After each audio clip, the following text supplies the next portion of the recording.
It's the biggest annual conference of the richest, most powerful people in business, sort of flying into Davos to talk about what they do to amass their fortunes and also how they think the world should operate itself.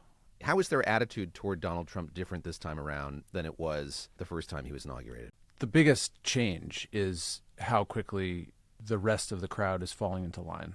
I would say that most of the business world is sort of pivoting to account for Trump's inclinations and his policies and his stated preferences in a way that there was a little bit of resistance earlier in the first phase. There was a little bit of a sense that the world would sort of figure out how much they had to deal with Trump's way of seeing it. And now it is Trump's way or the highway. And that the speed with which, to not be pejorative, but with which people are just accommodating Trump and Trump's movements and their desires, I think that's the biggest difference, is that there is this sense that essentially what has happened here and his reelection and his return to power signals a new way that business will have to accommodate itself to, as opposed to setting its own version of the normal and figuring out where he fits in.